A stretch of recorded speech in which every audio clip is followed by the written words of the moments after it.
Russia's only aircraft carrier, the Admiral Kuznetsov, has long been a symbol of the country's naval aspirations despite being plagued by constant mechanical failures and inefficiencies since its creation. During its 2011 deployment to the Mediterranean Sea amidst the Syrian civil war, the U.S. Navy's Sixth Fleet monitored the vessel.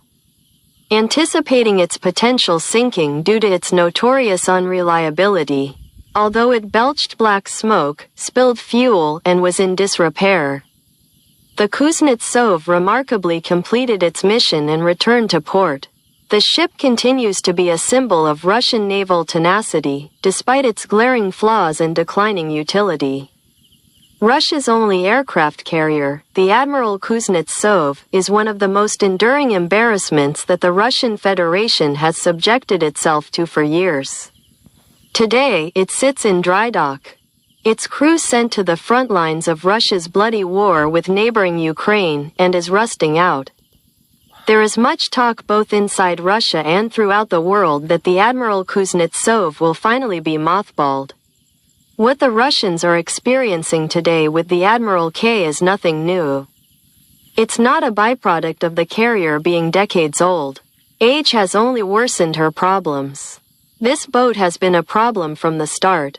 Created in the final years of the once mighty Soviet Union, hitting the high seas at a time when the newly birthed Russian Federation was a zone of instability in the world, this ship never had a chance.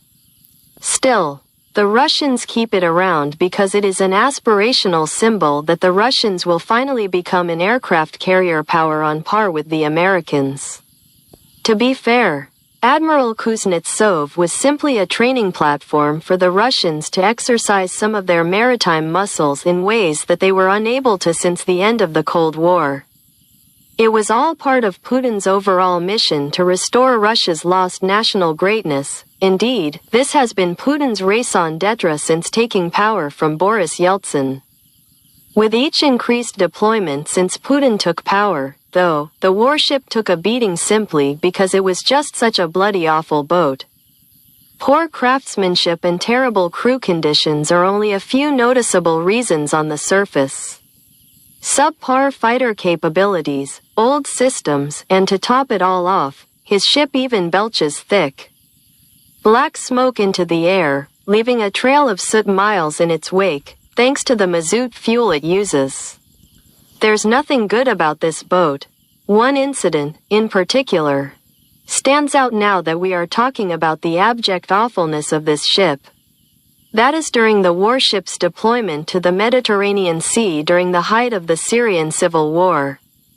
Russia was supporting embattled Syrian strongman Bashar al-Assad along with Iran.